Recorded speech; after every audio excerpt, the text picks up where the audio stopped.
Okay, so we've gone through all of the components of a typical maintenance ticket, and in this video we're going to do a quick recap of everything we discussed, and you can use this as a quick start guide as well. So we're not going to go into all the detail again because you can watch all the other videos to see the detailed components. We're just going to demonstrate a typical maintenance ticket workflow in this video. So we're going to demonstrate a scenario where the tenant of Merlot Place 50 reports a leaking pipe in his bedroom. So the first thing I want to do is click on Open New Ticket, and then I'm going to search for the property I want.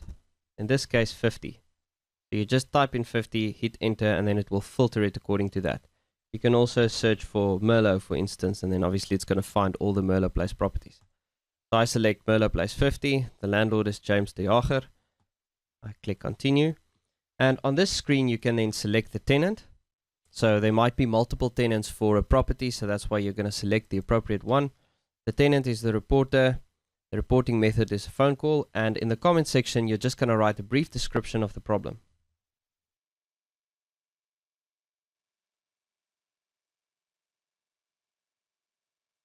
And the priority you can set to low, medium or high. Then we can set whether we want the tenant and or the landlord to receive ticket open notifications automatically. So in other words, an automatic email or SMS notifying them that a new ticket has been opened and with the ticket reference number. So I'm going to leave everything on. So let's just say open ticket. And now I'm going to record the details of the defect. So once again, the item is pipe.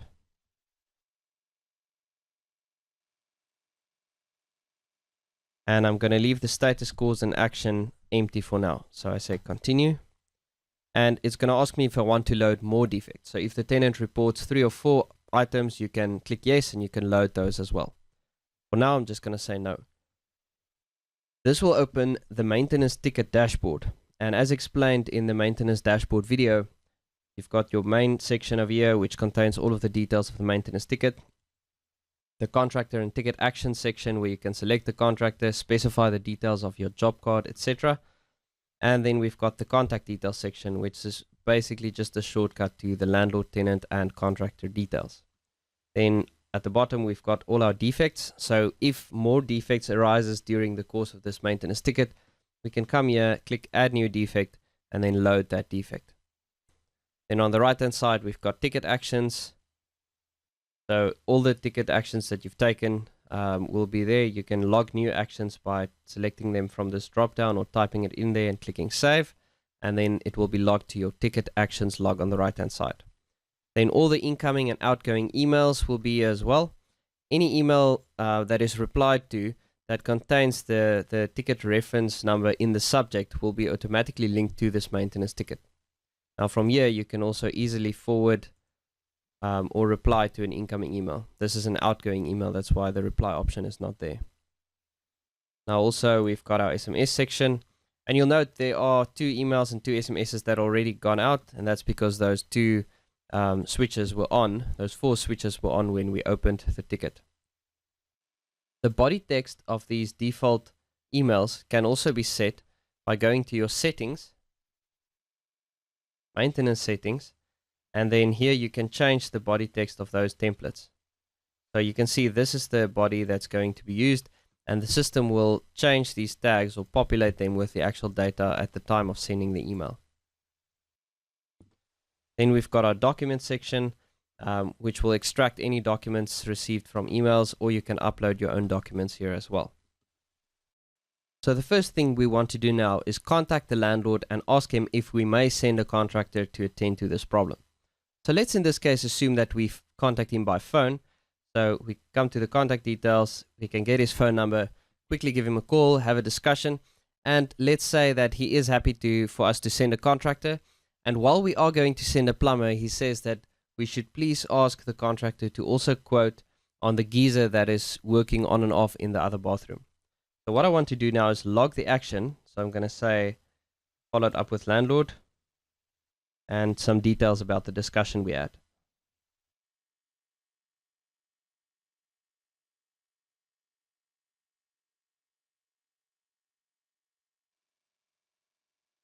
And then all I do is click Save Changes.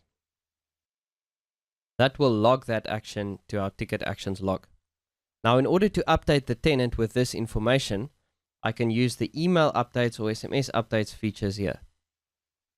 So I can say email tenant, and then the latest action in my actions log will always be included in the email. So it's going to automatically include the tenant's email, the tenant's name, and then it's going to say the latest update on the maintenance ticket is followed up with landlord. We can send a contractor, and he also wants us to quote. So maybe we want to take that out for the purposes of the tenant.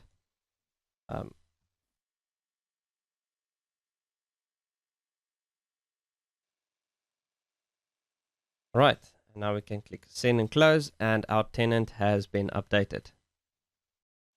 Now, since we already have permission to send a contractor, the next thing we want to do is assign a contractor to this maintenance ticket. Now, as explained in the other videos as well, you can only have one contractor per maintenance ticket. So if you have different issues such as electrical and plumbing, then you're going to open two different maintenance tickets. So in this case, I'm going to see if the contractor I want to use is already registered. If not, you can do it from your portfolio data, contractors, and then click on add new contractor to load a new one. Or if you're on the maintenance ticket and the contractor is not there, you can do it directly from here by clicking on the little plus and then creating the details of that contractor. However, I'm going to select Plumber King. So I've selected the contractor. The next step is to specify the details that should be included in the maintenance in the job card. So the landlord asked us to also quote on the geyser. So we need to add that defect to this maintenance ticket. So we click on new defect. Type geyser.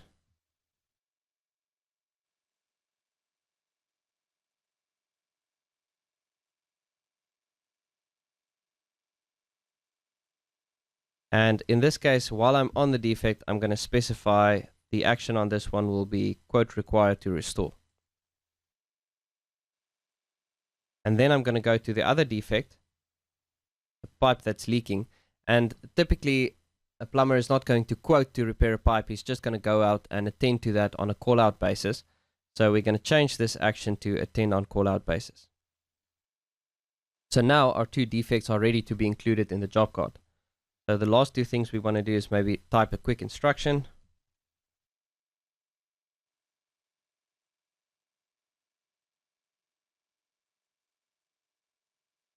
Any additional information you want, you can put in there. Click save. And then here you can specify the details, what details you want to include in the job card. So do you want the tenant's contact details, the landlord contact details, and there's even a section for signature lines.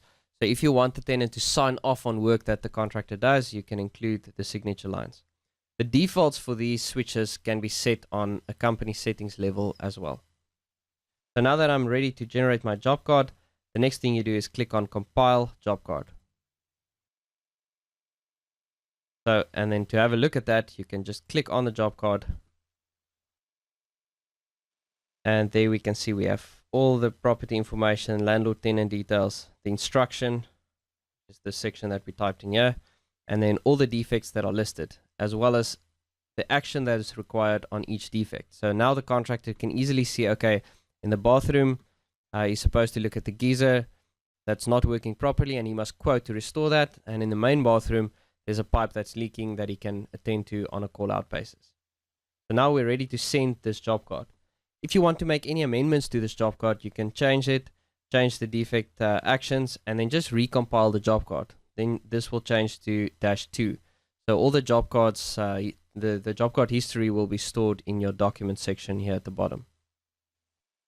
So now, note that when you compile a job card, it is not yet sent to the contractor. So in order to send that job card, you just click on send job card. And you'll see that it attaches the latest job card that you generated. So it's automatically got the contractor email address and the default body text. So this default body text for job card emails can also be set up on a company level in the same tab where you set up the default body text for ticket opened notifications. Now I can click send and close, and that job card has now been sent to the contractor. So the last thing I might want to do is send an SMS to the tenant to let him know that a job card has been sent to the contractor. So as I explained, these menu options all work on the same premise. in which they take the last action in the log and include that in the email or SMS. So in this case, dear Jenny, maintenance ticket has been updated with following information, job card sent to contractor. Maybe you can extend it to say, please let us know.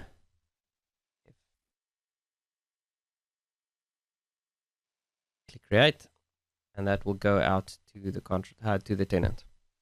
So the last thing we want to do for today is then to set our default reminder date.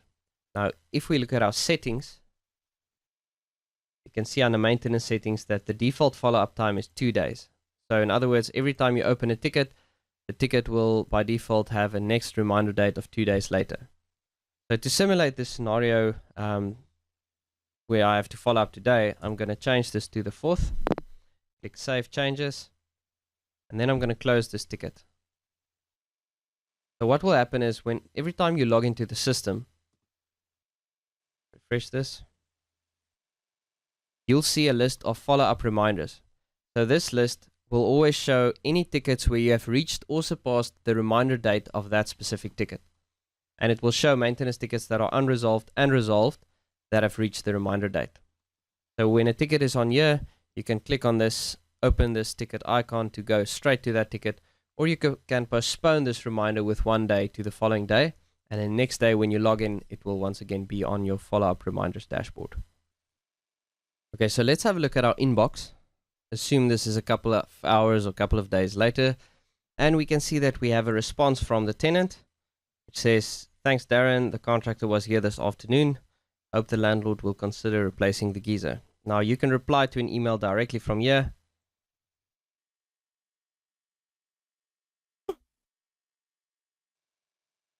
And then you can close it. And as you can see, that email is already linked to the ticket. So now I can mark it as read. And then we've also got a response from the contractor, which says he's attached the quote and the invoice. Now, if I go to the ticket from here, you'll note that both those emails from the landlord and the tenant are linked to this maintenance ticket. And the quote and the invoice that the contractor sent is automatically extracted from the email and placed in the documents repository. Now from here, it's super easy to just forward the quote and the invoice. So let's forward the invoice to the landlord. And we're going to CC our accounts department.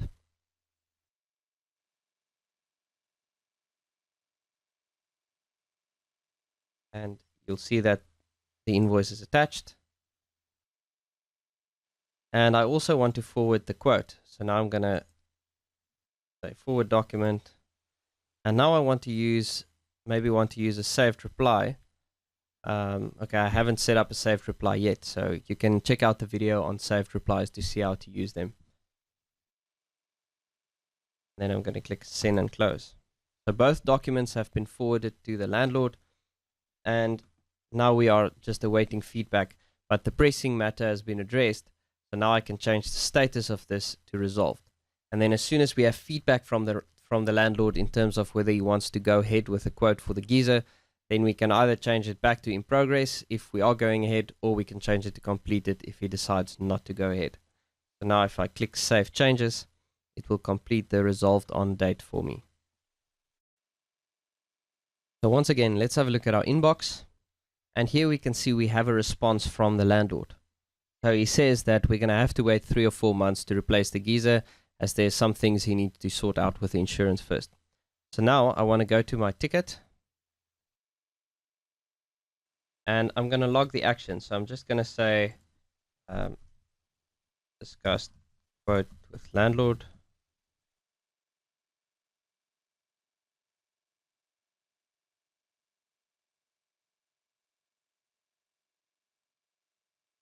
And while I'm here, I can also put in the contracted value that we got from the invoice. Let's say for the replacement of the geyser, let's say that was for the repair of the pipe. Let's say it was 950 Rand, and the payment responsibility is that of the landlord. So if we're going to pay it on behalf of the landlord, then you can put in agency, etc. So I'm just going to say save.